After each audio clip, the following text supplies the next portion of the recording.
done, hopefully this works. Some of them don't work because they're too big. I've created the site.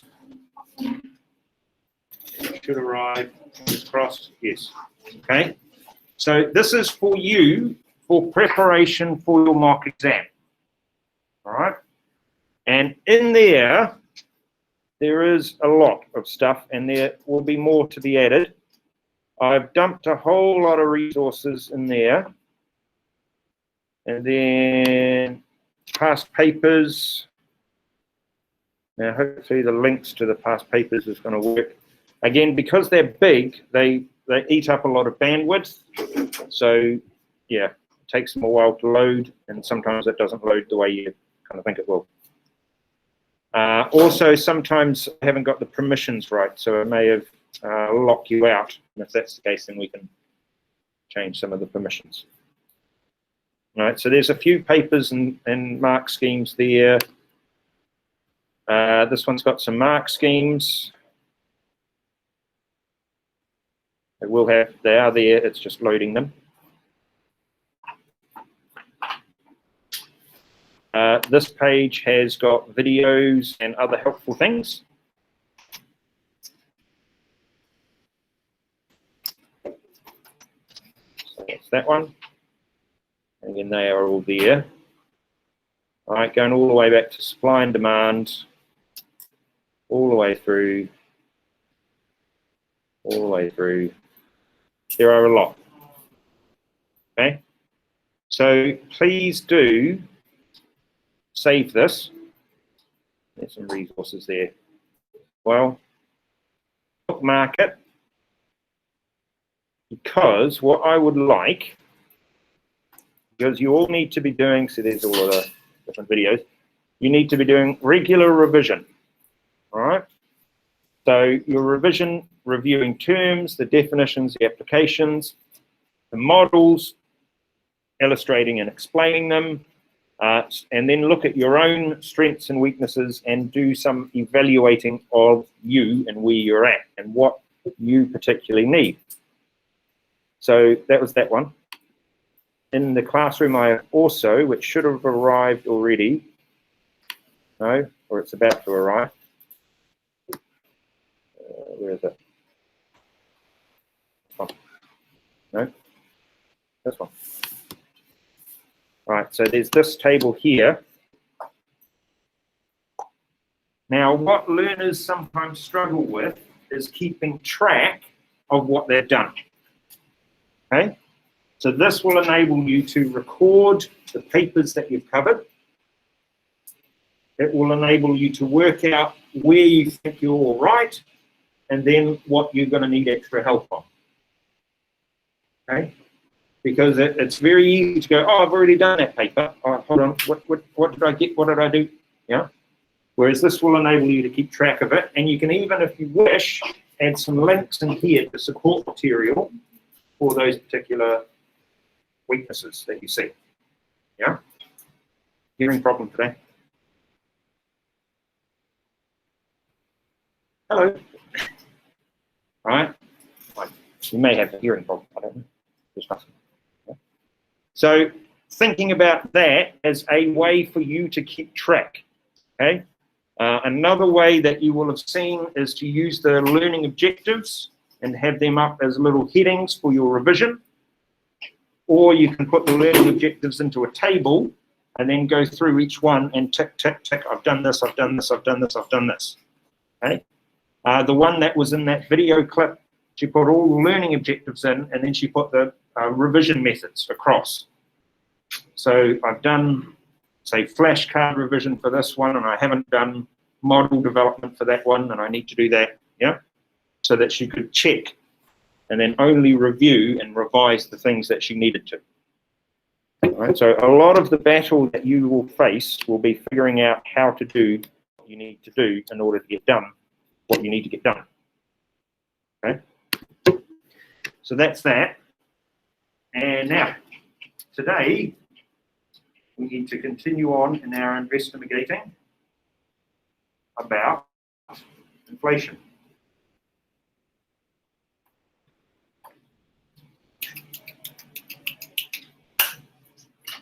Sorry, this will arrive hopefully very soon.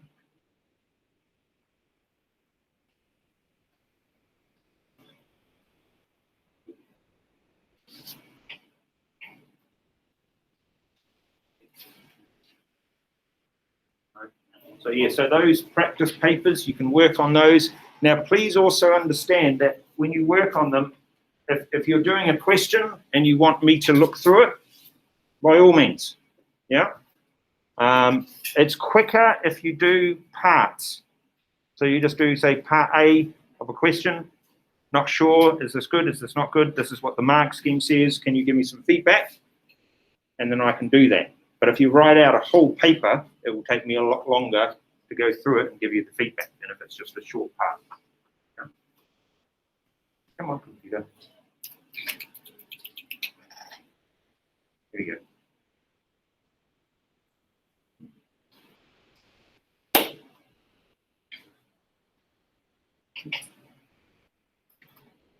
All right, so our lesson code is QFIGP.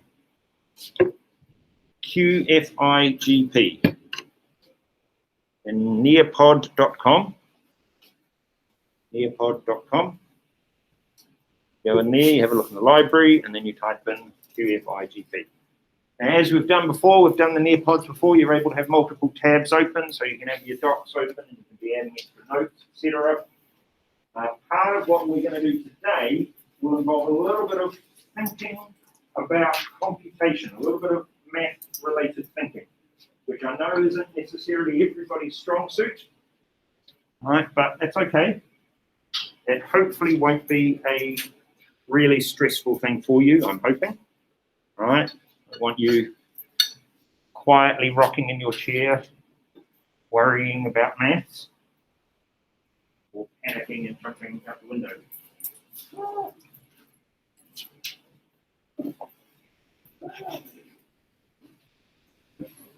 Okay. Right, how many we've got, everyone? Still waiting on a few more. Still a couple more to get in. Okay. Now, right, okay. Now the code is always up here for the lesson. Okay, so if you haven't logged in yet, here's the code. Okay. There's still a couple who are drifting in, but we're going to press on.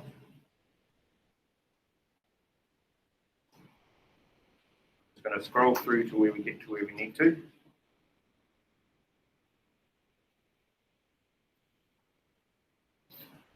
And as normal, we will start with a little bit of review.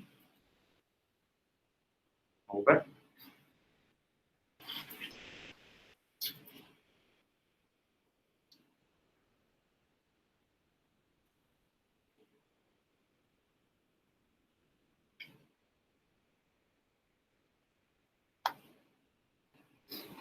All right, have a quick go. Here we go.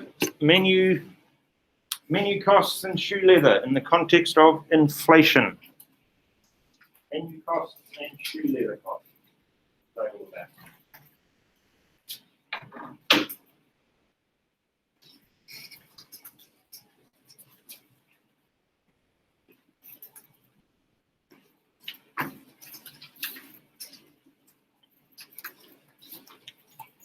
You did used to be a lot more noisy than this, I remember. You did actually used to talk. Do you remember? The stresses of year 11 getting to you. No? Piece of cake?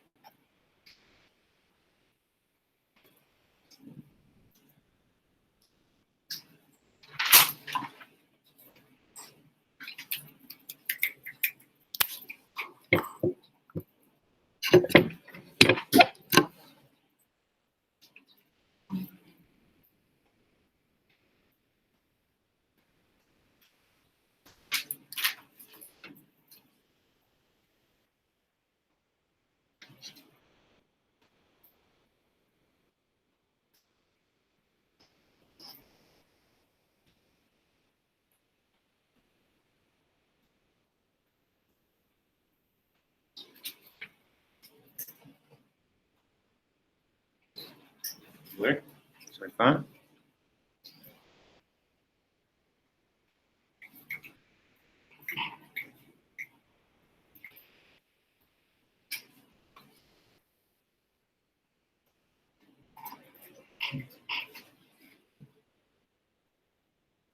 In New Zealand, we used to use these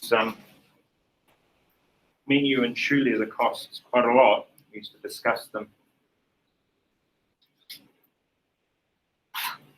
Main reason why is because when you know something that other learners don't know, and you're able to articulate that, explain that in an answer in an exam, it sets you apart from the other learners.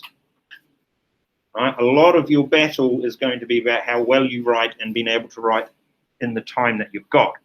But if you're able to say, look at me, I know this, and I know this part of it, and other learners don't, then you're setting yourself apart from them all, which is really good. Right? It shows a very capable learner who's able to do that. So we were able to achieve quite a bit through doing that. Good.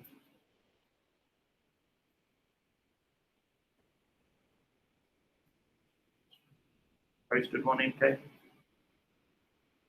Emre? Posted? Right. Okay.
Just a minute.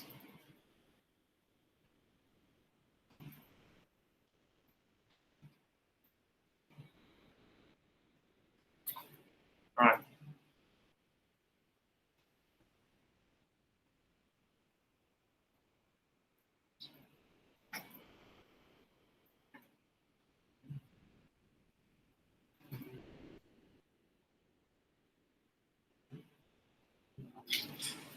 Okay, so if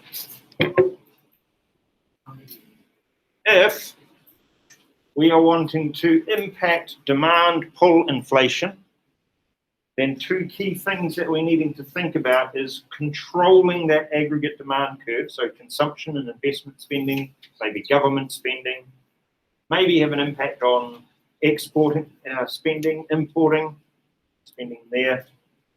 We're wanting to think about if it's cost push inflation, then it's about those costs of production, trying to reduce those. And that might be through subsidies. That might be through decreasing taxes, might be through reducing the minimum wage. You know, That's possible to do. Any of those potentially could reduce costs of production. So those are economic policies that we could use to control the two different types of inflation. Some examples that we have. We've got the idea of higher interest rates, increasing taxes,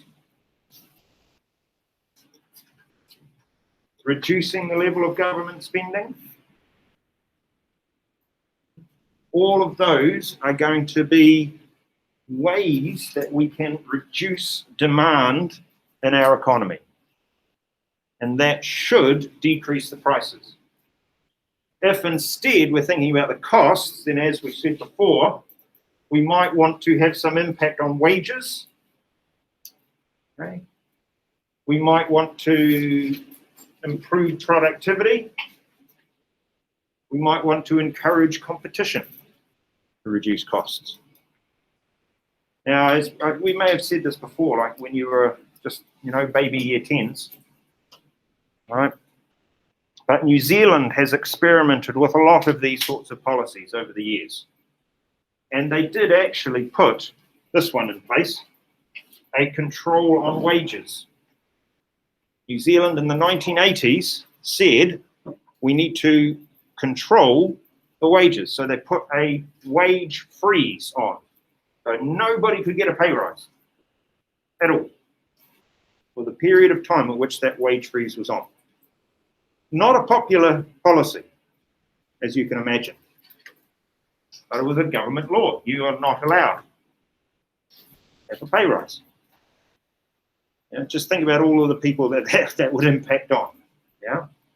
But it meant that the businesses were able to control their costs of production. It meant that they didn't increase. There wasn't that spiral that was caused by wages going up and costs going up and then wages going up and costs going up. That wasn't happening. However, as an overall policy, the effectiveness was pretty mixed. In fact, in the end, you'd probably say it's quite ineffectual. Because all it did was it just delayed a wage increase. Yeah, I mean, for yourself, if you are waiting for something, then you're expecting it to be bigger or better when you get it. Yeah.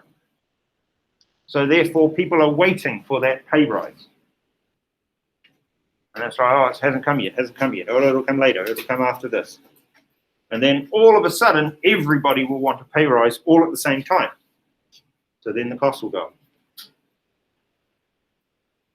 So as a policy, probably not particularly effective.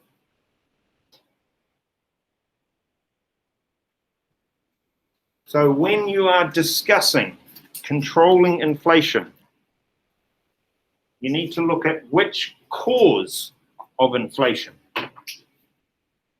before you decide on which policy to use. So demand side, you look at the demand side policies. Supply side, so the costs, you look at more supply side policies. And that will give you the answer in the exam as to which are more effective with regards to the policies. If it's caused by demand, then the most effective policies are going to be demand-sided policies. If it's caused by costs, then the most effective are going to be the cost-sided ones.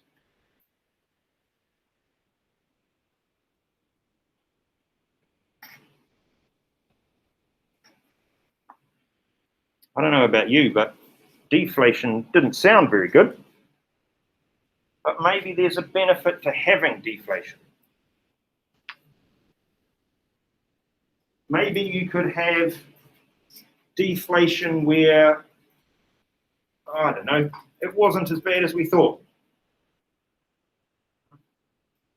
That it's, you keep it, again, like inflation, you keep it low and stable. But then why might we want inflation? Because it's stimulating growth, particularly if it's from the demand side. So there are lots of reasons why you might make an argument to say that inflation is good. It's creating growth and jobs. output, potentially, but also why you'd say it was not so good. So again, even though you've got inflation, you are still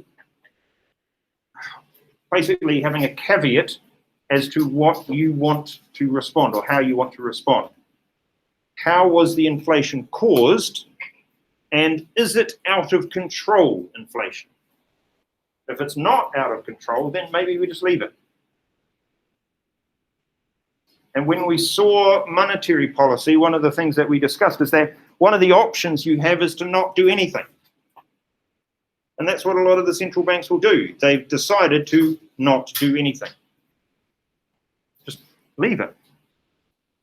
Because they are thinking that maybe it's okay at the moment, and that in the future, we might need to do something. But right now, let's just leave it.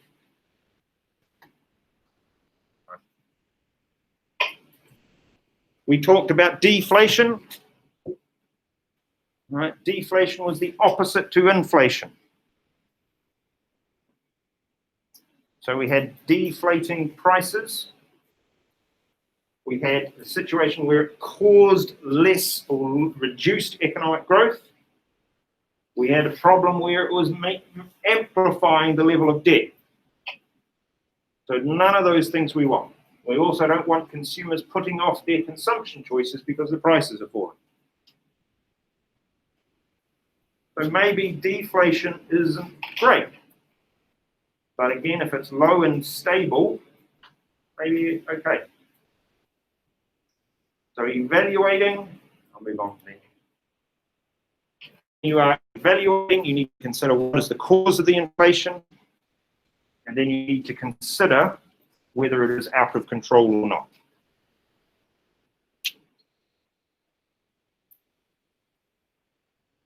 Get that? That one? All right, so this is like what you'd get in an exam. Very straightforward. One problem with deflation. Good. This one, it does need to be an explain, not a state. All right, so you can state what the problem is, but you need to also give a reason why it is a problem.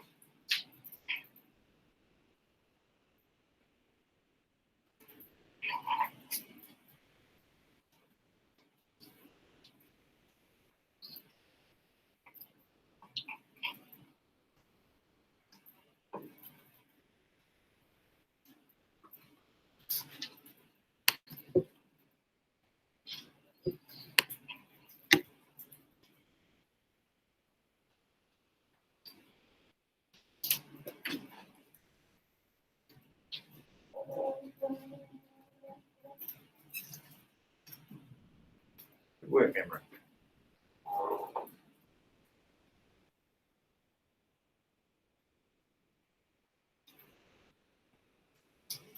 Yeah. Good. Good. Very good.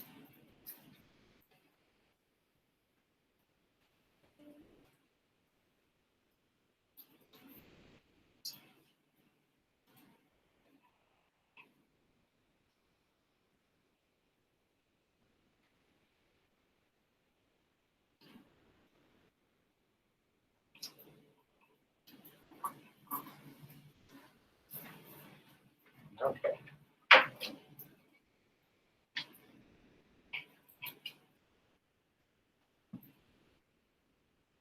Good. I like how you're using phrases like this would lead to, or this would then cause. You're adding that extra explanation as opposed to just stating what the problem is.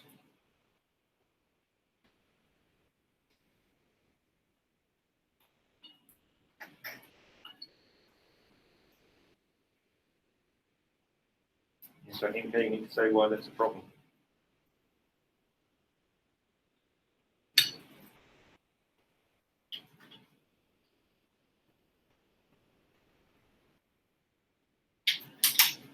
A couple more minutes, another minute.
one.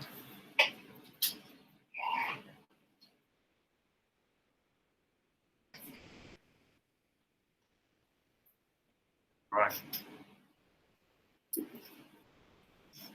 I remember what this one is.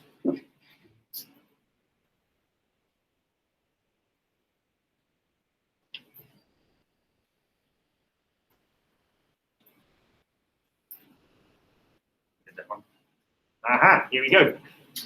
Right, ladies and gentlemen, I introduce to you the CPI, otherwise known as the Consumer Price Index. There we go. Consumers, that's us. Prices, that's what we're worried about with regards to inflation. Index. Mathematicians in the room, have you done index numbers? Yes, in maths, anybody done index numbers? It's a bit of a specialist sort of aspect of maths. I don't know if anybody's done it. Anybody done index numbers? Is that? You might have, I don't know. I really don't know what your maths syllabus is. No idea.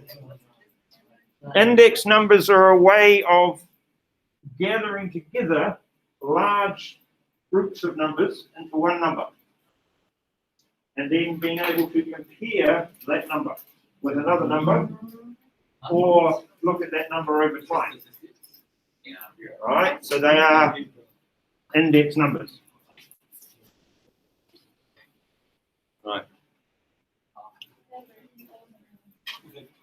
Specifically, the CPI is a basket, like a shopping basket, of goods and services that you commonly buy. Well, it's what you're supposed to commonly buy. And as we're going to discover, you don't. All right? Again, statistic people in the room, it's about averages. So it's about what people buy on average. So if there are 2 of you, 3 of you, and 2 of you buy the one product, then it's more likely that that's going to be in the basket, even if the other one doesn't buy it. It'll still be in the basket. It's going to lead to some weirdness that we will look at, but in any case, it is about goods that are commonly purchased by the average household. And again, average households, I don't know about you, or you think about your family, whether you would consider yourself average, I don't know. All right? Yeah? I mean, just consider how many people are in your household. 1, 2, 3, 5, 12, I don't know. Yeah? I don't know if you remember a year 13 from last year. Did you know any of the year 13s? Yeah? Did you know Denning in year 13? He had to do an exercise where they were discussing, this was a TOK exercise, a theory of knowledge exercise, and they were discussing their plans for the future. And one of his plans was about family and how big a family he was thinking of having. He wanted to have enough children so he could have his own basketball team. Okay. All right. Okay. That's a few. Yeah. All right. Maybe your family is average. Yeah, because you have the average number of people in your family. Maybe your family is above average because you have more than that.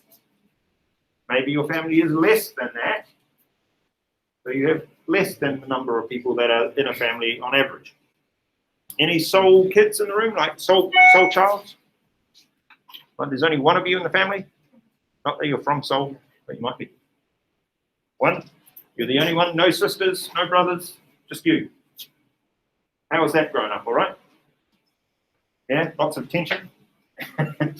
No. Yeah. So that's one. The only one in the entire class. So every single one else of you has got at least one brother or sister. Yeah. That's amazing.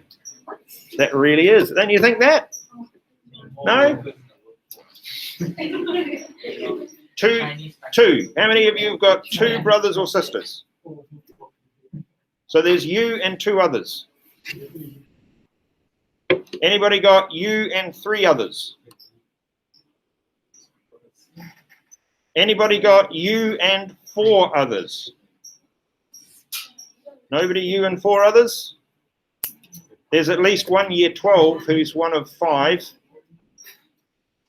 All right. The same. Yeah.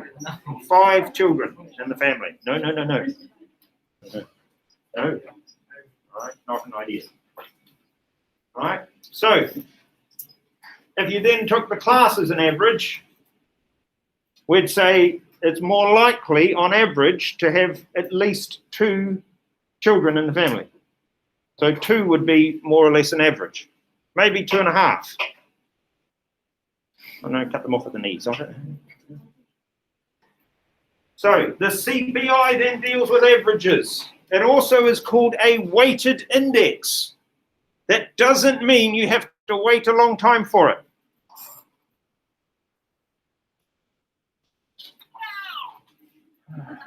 All right. If we are weighting it, then what we're doing is we are looking at what's in the basket and we are saying, if it's more important to us, more significant to us, then we're going to give it a higher ranking in the basket. Yeah. So in the basket, what did I put? Did I put an example? Yes, I did. A box of matches versus a new car. Now, on average, somebody buys a box of matches. On average, a family at some point buys a car. Now, if the price of a box of matches doubled, 100% increase in price, are you really going to care? Box of matches. I honestly don't know how expensive a box of matches would be in Malaysia. I've got no idea. Any of you know? Don't? Yeah. Right? We used to sell them in the supermarket in New Zealand, and I know it was a long time ago. 10 New Zealand cents was how much a box of matches cost back then, which would work out to be 40 cents, thereabouts. So if that was to double in price, it would go up to 20 New Zealand cents. Oh no! Do you care? No. But if it was a new car you were looking at, and that was to double in price, you'd care. Probably quite a bit. So therefore, new car would be weighted more in your basket than box of matches. You see how it works? Because a new car is more significant to you as a purchase than a box of matches, so therefore you need to put more weighting, more importance on the car. It will become clearer. All right.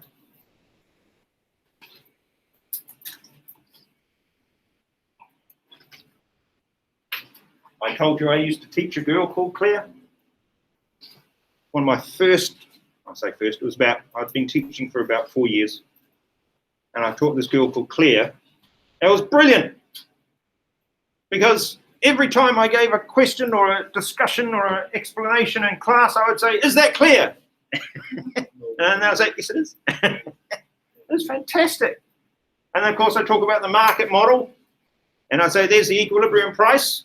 That's the market clearing price. Oh, it was such fun. Almost as much fun as my Christmas class with my 2 Hollies, an Ivy and a Rudolph. Rudolph went by Richard, but his name actually was Rudolph. In New Zealand, can you imagine a boy in New Zealand walking around called Rudolph? Yeah, no. So he went by Richard. Don't think he would have survived otherwise. Now, note here, what happens if your tastes and preferences change? Well, then we've got to adjust the basket. We've got to change what's in it. And there are some quite weird things that get changed. I mean, you can, because this is all your shopping as well, your groceries, everything. Right? So one week you might like this particular brand of Ice cream. I don't know why I thought of looked at you and said ice cream. Don't know. Just the same. And then the next week, no, not interested in that. Would prefer this other brand of ice cream. Yeah. Or maybe the technology has changed. And now you've got a phone that can also access the internet. Oh, my word. Right. A phone that also takes photos. So you don't need to buy a camera and a phone. Yeah. So whenever that sort of thing happens, you then have to change what's in the basket. Otherwise, your basket is going to get out of date. Yeah. Which the Greeks don't like, being out of date.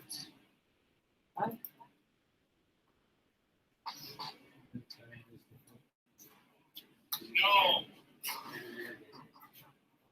Dates.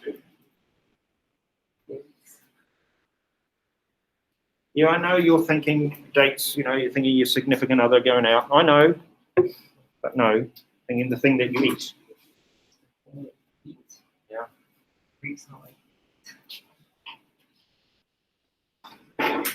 Depends on if they were raisin right.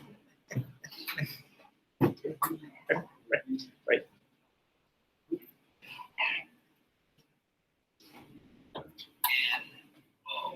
All right. So anytime we make any changes to our tastes, our fashions, our preferences, the technology changes, we're going to have to change what's in the actual basket itself. Now, that might take time, as you can understand, because this is all, you know, instantly, bang, we've got a new type of phone. Well, you can't change the basket that quickly. So, yeah, at some point, the basket is going to be out of date. And then you have to change it, and probably, by the time you change it, it's out of date again. All right. Then also you have to understand that there's a group of people who go around with a clipboard and a pen and write down all the prices. Somebody has to. Where are they going to get the prices from? Right, they used to come into the supermarket with the clipboard and the pen, walk around, write the prices down. Yeah, have to. Somebody has to note down and find out what all the prices are. And that takes time, and then they've got to put it all together into their little basket in the computer. What's in the CPI? Things like this. Check it out. Clothing and footwear. Nothing controversial about that, one would hope. Yes, you can add in the tastes and preferences in there. Right? What are those plastic jandal things called? You see them? The kids wear them? You know, flip-flops. You know? But the plastic ones. They look like shoes, but they're not. Crocs. Thank you. Yeah. All right. Okay. Oh, I'm pleased. Here we go. We've got some people actually volunteering that they own Crocs. Yeah. Some soul-destroying pairs of shoes. Quite literally, when you think about it. Okay? Because they've got a soul. Okay. Clothing and footwear. Communication. That's in the basket. So it might be that you communicate via your cell phone. Now, here's a challenge for you. How many of you use your cell phone to make a telephone call?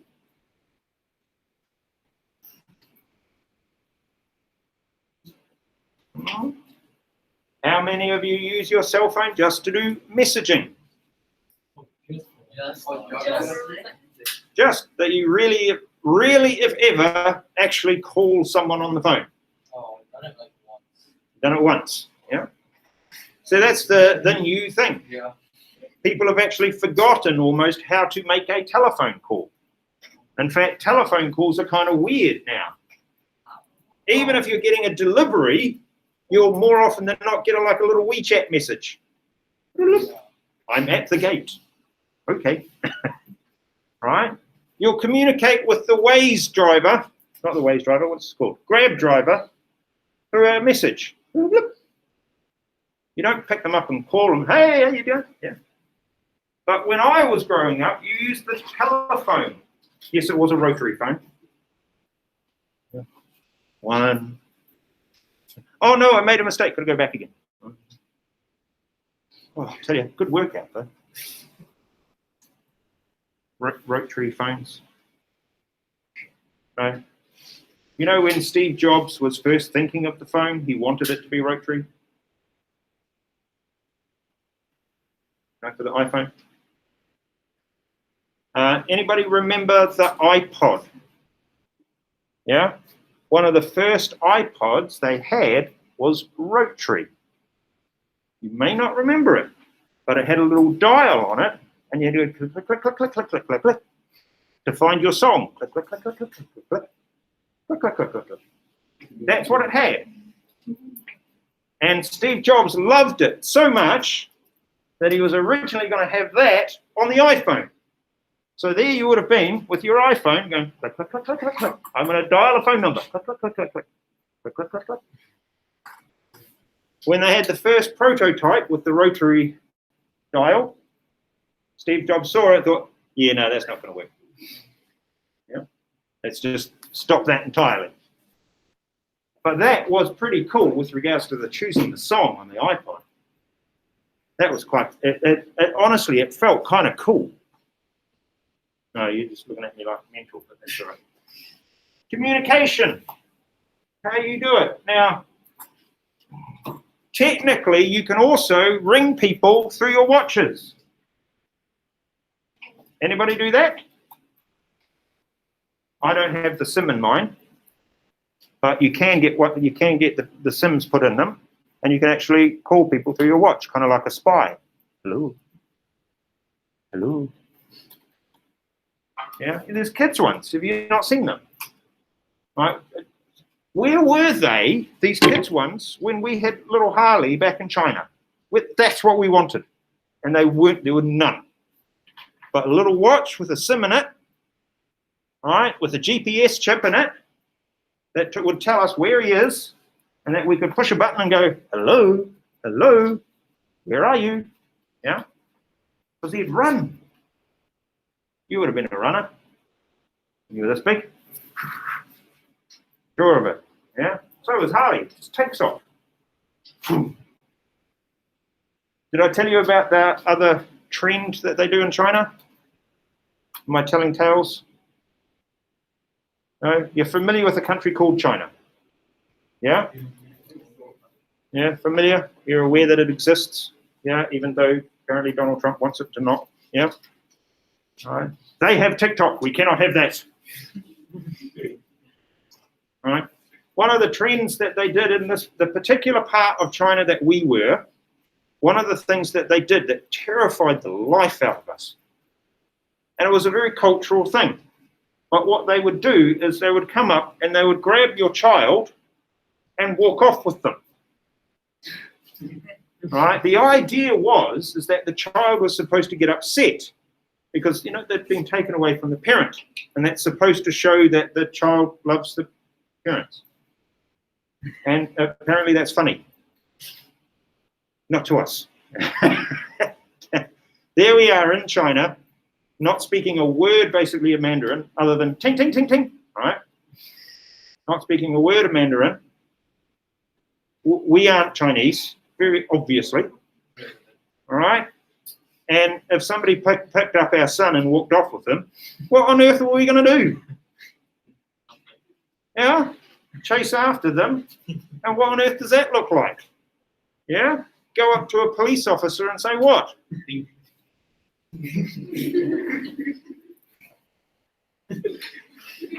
Yeah, no, we weren't happy with that. I got to the point where I was taking a photo of my son every day. All right, whenever he changed outfits, I'd take a photo of him. Because then I'd have record in my phone of what he looked like and what he was wearing. So if I did bump into this sort of situation, then I'd be able to go to the police officer and go, this is what he looks like. And this is me with him. He's gone. It was a bit worrying. Yeah, GPS things and watches. Education. Now, you're in the unique position that hopefully, somebody is paying your education. But there are different places where education is more expensive than here. Other places where education is cheaper than here. But on average, there's a cost, whatever that cost might be. Food and non-alcoholic beverages. Do you eat the same food as the people sitting near you? No? Drink the same drinks? Who on earth is buying that blooming bubble tea stuff? What is it? What on earth is that bubble tea stuff? What is it? It's nice. It looks horrible. Yeah. I give you my The kids in China bought this one, and it was like in a glass bottle, and it had a marble in the top of it. And the drink had to go around the marble. Oh, that one. I don't know why. And then they drink this, and of course it's made of glass, so then they accidentally drop it, because they did smash all this glass all over the furnishings, household equipment. I don't know if you've been to each other's houses, probably not at the moment, but you all got the same furniture? Yeah. IKEA delivers. Right. Right. Go to an expat teacher's house and try and spot the non-IKEA. Yeah? Yeah, that's what it is. Yeah, IKEA. Yes, yes, yes, yes. Yeah. Sorry. IKEA. No? Doesn't matter. IKEA. It did in China. You said IKEA, they didn't know what it was. IKEA, they knew what it was. Don't know. Might just be my accent. Health. You buy things for your health. So health insurance. Hopefully you've all got that, particularly at the moment. Vitamin supplements. Gym equipment. Gym memberships. Sports fees. So sports clubs that you go to. What about the next one? Housing. Now, here's a tricky one, because some people own their own homes. You aware of these people? They do. Some people own their own homes. Then there's other people who rent a home from someone else. So therefore, on average, somebody both owns and rents a house. So in the CPI, there's both. Under housing, there's both rental and owning. So rental and paying a mortgage. Bit unusual. Insurance, yes, hopefully we've all got that. Recreation and culture. Again, probably different here in Malaysia than in other parts of the world, but you'll go on like cultural excursions, go to the local museums. Yes? Yeah. There you go. So you'd have to pay for that. You've all got the same hobbies. Sitting at home staring at the wall. Well, that might just be Zarfan. No? Transport. Now, here's another one for you. How many of you take public transport? How many of you have actually gone on public transport here in KL, Malaysia? A couple of you? Yeah. See, not everybody. Others of you might have, I don't know if you've got your own car, I don't know. No, we have a driver. Yeah. Can you imagine how that would sound in New Zealand if you said that? We have a driver. You'd get stoned. Right, they'd throw rocks at you. Right. The students at our school, their uniform wasn't too dissimilar to yours. Right, had a bit of a logo there. Okay. They'd walk down the street and there'd be students from the other schools who'd come out to them and they'd go, "Oh, hey, you rich fella. You go to that school, you must be a rich fella. You got any money, bro?" And sometimes they had to walk just a little bit quicker Now remember, this is the school that I taught at where they weren't small kids, yeah? Where my centre in basketball was 7'2", yeah? People still attempted to pick on them. They did. All right, we went to was it the Nationals? I think it was the Nationals, down in Nelson. And we were in the shopping mall that had one shopping mall. We were in the food court in the shopping mall. We'd finished the tournament. We didn't do very well, but we'd finished the tournament and we were going home. They were having their lunch. Have I told you the story? No. They were having their lunch. And as they had their lunch,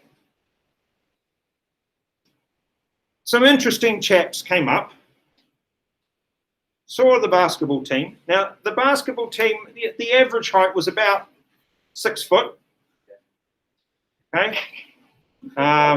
Big Ayrton was 7'2".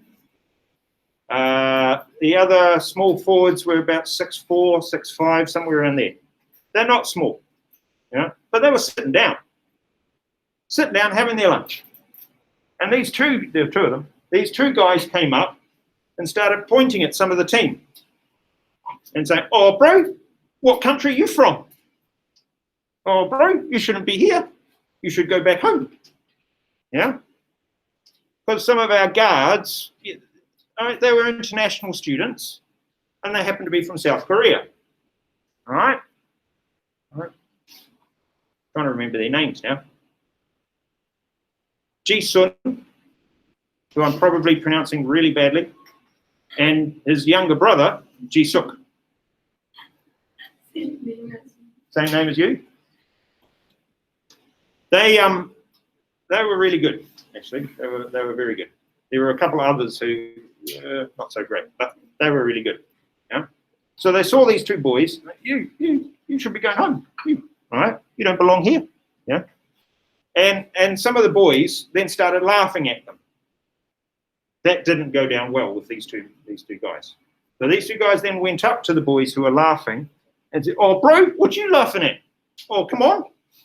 You want to go?" Which is New Zealand for you want to have a fight. Yeah? All right?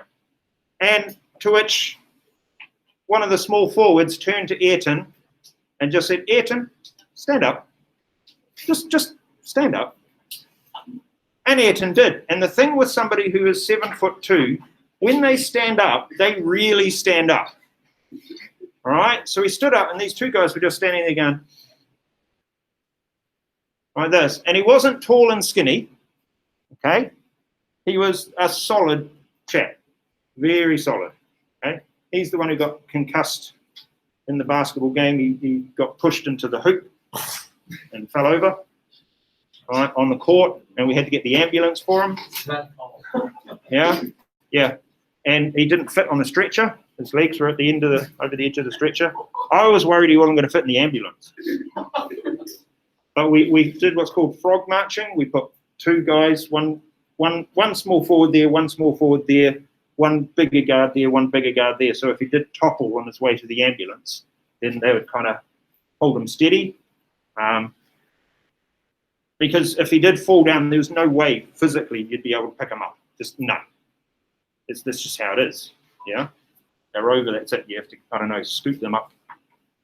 They have big shovels. I don't know. So he stood up, and as soon as he stood up in this basically food court, these two boys saw him and said, "All right," and then they got on there and went off. Yeah, it's just the funniest thing ever. Right, not sure where I got to with that, but in any case. And then, of course, that one, there are a proportion of people who do consume alcohol and or tobacco. That's cigarettes. So even if you don't, somebody else does. So therefore, it's in the basket. Because on average, somebody does. You see how it works? All right. Now, a little bit of math magic, which, yes, at the end of the day, woo! Let's do it. That's exactly what we feel like. No. There we go. All right. This is how you calculate a CPI. You'll notice that we've got different goods there. So what we're imagining is that these are all of the goods produced in the economy, right, that are in the CPI. Every single one that are in your basket. So we're making it simple. There are only three. That's what we're saying. All of those goods then have a price attached to them. So soccer balls are apparently $10 each. I don't know. It's soccer, who cares? I mean, really, you know. Admittedly, it's more of a sport than darts. And cricket. Honestly, you'd rather watch the grass grow. Wouldn't you? It's a nonsense. My father used to watch the cricket. It is one of the only sports I know where you can play the game solidly for 5 days and no one wins. So I'd say, who won? It was a draw. What? But you were playing for 5 days. Yeah. What? I don't understand a draw in sports at the best of times, which possibly, you know, soccer, we drew. What? No, you don't draw. You keep playing until someone wins. That's how sport works. If you're not sure of that, you shouldn't be playing in the first place. Yeah? I mean, we had this in basketball. End of the time, and it was a draw. No, you keep playing until someone wins. Yeah? That's how it was. Unless it finished with fouls, in which case we had foul shot wins, which best of 5. Pick your best shooters, yeah? Then there's quantity. So those quantities are how much you consume of those products. So apparently, in this particular country, whichever country it is, Footballistan, I don't know, they consume 100 soccer balls. I think they eat them. Right. Then the next year, the price has changed. But what we're going to assume is that the quantities don't change. You see that? That is your weighting.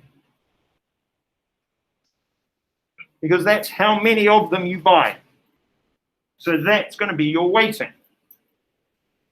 So if the prices change, you're just going to refer back to the quantities. Prices have changed, same quantities. Each time, because that's your weighting.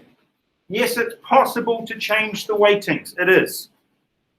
But that will then change each subsequent CPI value. So you do have to be careful when you're doing that. What you need to be able to do is to figure out how to calculate a CPI. It is a mathematical skill, yes, but it is about economics and it is an application of the concept. So unfortunately, you could be asked it in 2 places. 1, multi-guess, which is good because then the answer's there. 2, short response, which means not only would you have to do the calculation has to be right. Because there's no right answer there for you. You have to actually come up with the answer. So it is possible in an extended response form for them to actually ask you to do this. Calculate the total cost of purchasing in the base year. So they've got 100 soccer balls, 40 shoes, 20 concert tickets in that year. So that's 2016. So 10 times 100 plus 50 times 40 plus 100 times 20. That gives you 5,000.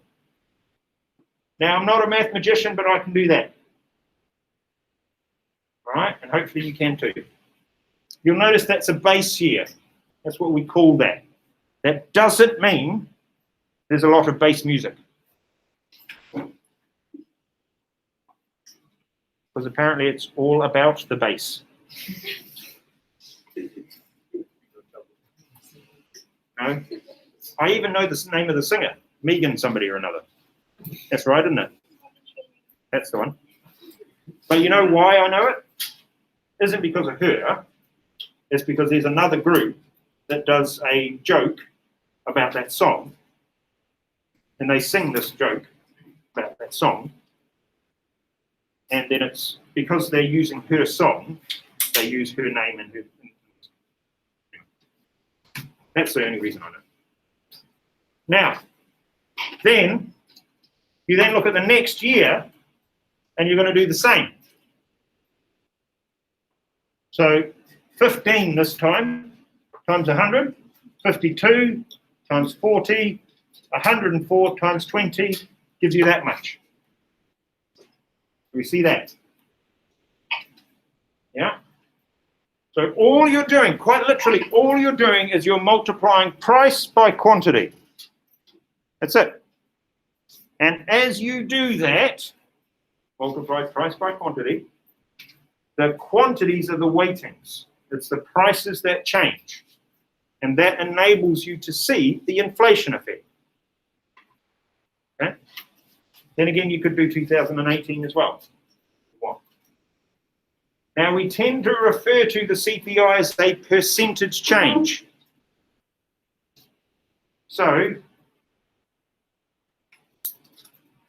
it's going to look something like that. Now, in this case, I've got burgers and pizza. To make it even simpler, there's only two goods. All right. So your basket, in this case, all right, 4 pizzas, 10 burgers. That's your weighting. Price, 10 times 4. Price, 10 times 2. Total cost of the basket. Right. Next year, prices have changed. Weightings stay the same. So then you end up with 11 times 4, 2.5 times 10. Add them up. New cost of basket. Following year, prices changed again. 12 times 4, 3 times 10. New cost of basket. Okay, so how do we figure out this inflation thing? Well, you work out the inflation rate, which is a percentage. Now, again, this is maths. This is not economics. It's percentage. So you need to work out the percentage change. So all you do is the difference between those two numbers divided by the original number times 100. That's it. Difference over original times 100 over 1.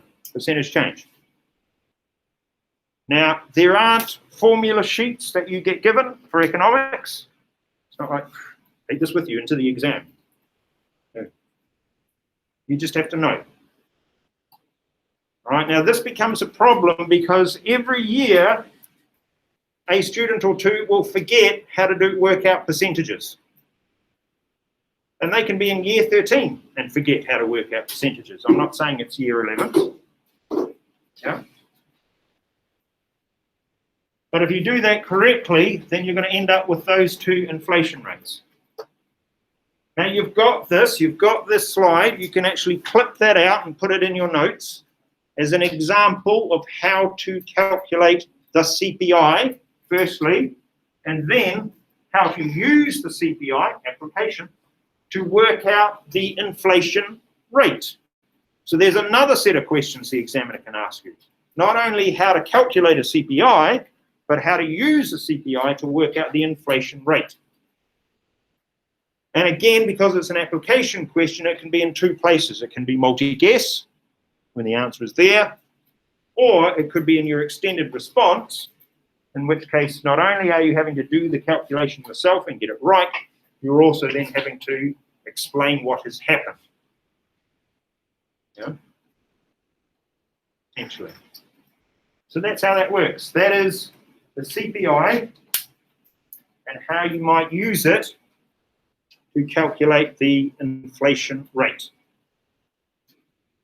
Now, we should have just a little bit more. There's an example there. Right. 1, 2, 3, 4 goods. There's the weighting this time. Prices, weight times price in the new year. Why do you have a base year? What's the point of a base year? Anybody know? No? Amro and Zarfan will know. I'm just guessing that you two would be about the tallest in the class. I'm going to say, Zen, you're not taller than Zarfan, are you? No. So it'll be you two, won't it? Tallest? Yeah? So at some point, I'm guessing, just going to guess, because this is what we do with my son. Right, stands next to a door frame, and there's we've got a little sticky tape, and then we mark off how tall he is. And then another month, how tall is he? And another month, how tall is he? Yeah. And we write the date. Did that ever happen to you? No? You poor neglected children. Honestly.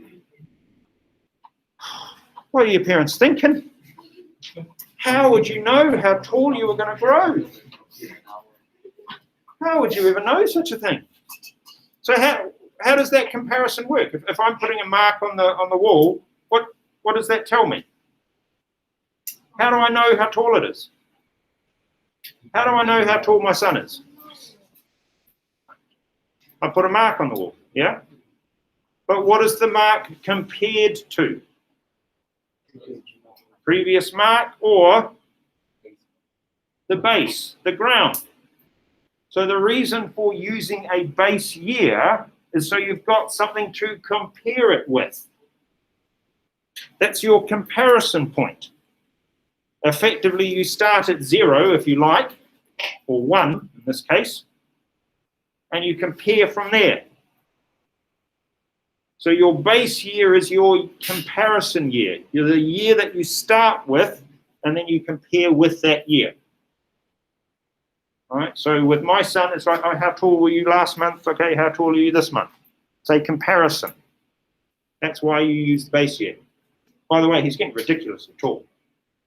He's going to be dunking over the top of you. Yeah. Well, you know, he's 7. So you are 16, 25, turning 16. Okay. So you've still got about a decade on him. So in another decade, you'll be 50. I don't know, right? And he'll only be a teenager. So, you know, he'll break your ankles. By that point, you'll be an old man by then. All right. There's your inflation rate. Okay, now. That is a formula, in case you hadn't worked out, of using the CPI to work out the inflation rate. Difference over original times 100. That's it. Now, as said, you are not going to be told that in an exam. There is no formula sheet that you're given. Right? In New Zealand, it used to be called a cheat sheet. Yeah. We had with our first year uni students, we told them one year that they were allowed to bring one A4 sheet into the exam because we dealt with a lot of formulas, yeah, for stage 1 microeconomics. So they were allowed to bring into the exam with them, believe it or not, one A4 sheet of paper, and they could write whatever they liked on it. Okay? They were allowed to bring it in. It was called a cheat sheet. Yeah? Of course, their results actually went down from the previous year who didn't, and from the next year who didn't. And the reason being is they spent so long writing these A4 sheets that they didn't study. All right? They were, honestly, they were very creative. They were like shrinking the font size as small as they could get it so they could get more information onto this page. Double-sided, right? And then they were trying to read this in the exam. No, just do the exam. Yeah.